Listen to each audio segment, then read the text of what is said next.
70. True justice. The Lord. I think that this should be clear to you, and so I take the word further and say, by that you should not, because I have told you such, destroy all prisons and holding places which are nevertheless a necessary evil against the big evil of very ill souls, and break all chains and all swords. Oh no, this is not what was said. Since very contagious ill souls must be carefully separated from healthy souls, and kept in safe keeping for as long until they are cured from the very bottom.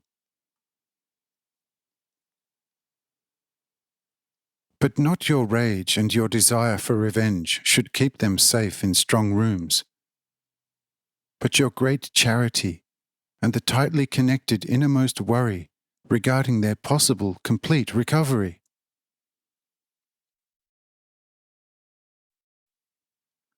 Should the right spirit of love is indicating to you that one or another heavily sick person requires a bitter tasting medicine, then you should not withhold it from him, because it would be a very unripe and untimely mercy. But only in true love for your neighbour should you administer a bitter medicine to a seriously ill person. Then it will surely provide him with the desired cure, and you will receive a lot of blessing.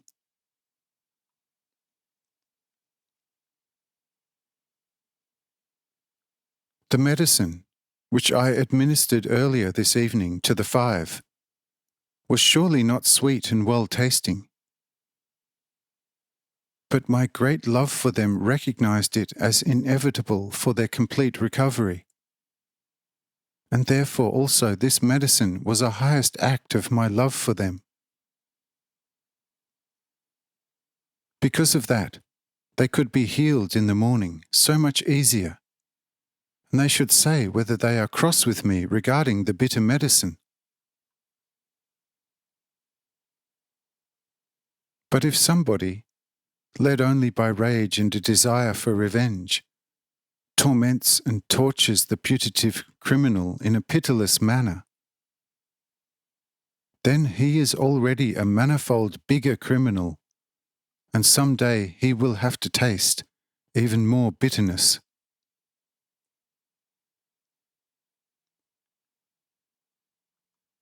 The measure you are using will be the same measure you are going to be measured by one day. Who measures with true love will one day also be measured with true love.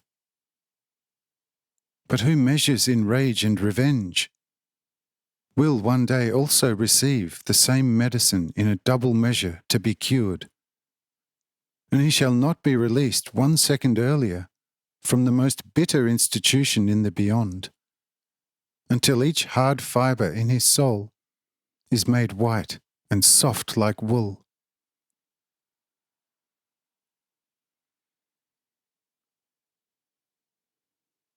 I have now shown to you the general true nature and composition of man, and you cannot say any more, "Such we did not know." Since you know this now perfectly well, act accordingly and teach such to those who are standing below you and as themselves ill, do not know what they are doing. You will be as true and healthy co-workers in my kingdom on this earth, become active in a right and best measure, and my benevolence will accompany you on all walks of life.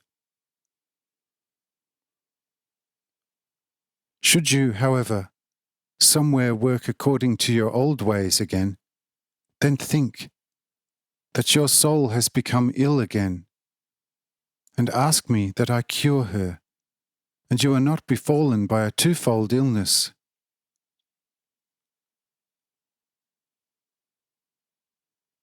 O you, who are judging and with your judgments make the poor ill souls even more ill than they were before, think in all seriousness what you are, and what you should be in all truth, and what you are supposed to be doing according to the order of God.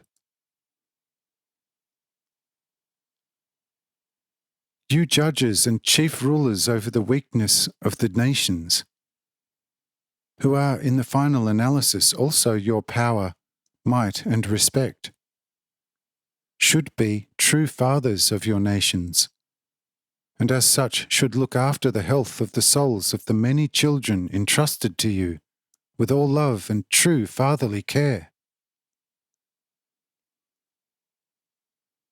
You do not need to be doctors for the body, but the more so doctors for souls.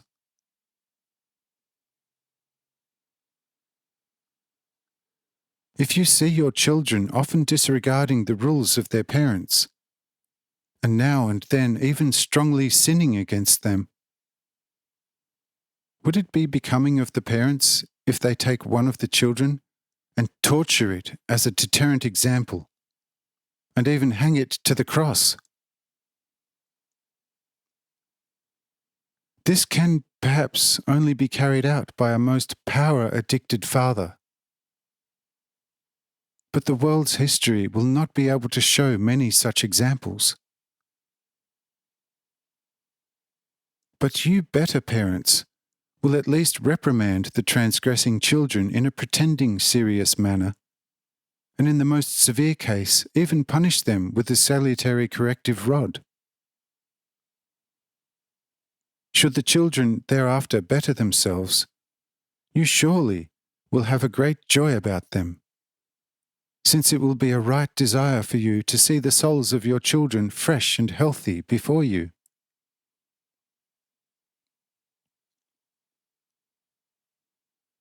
In the same manner, you mighty judges should act against all people, and your joy will never end. Think yourself in the place of those who must listen to you and accept and follow your laws. Wouldn't it be pleasing to you if they, as your judges, would be merciful and proceed very carefully with you? What you wisely wish that they should to you, if you would stand before them with ill souls, do likewise to them if they are standing with sick souls before you.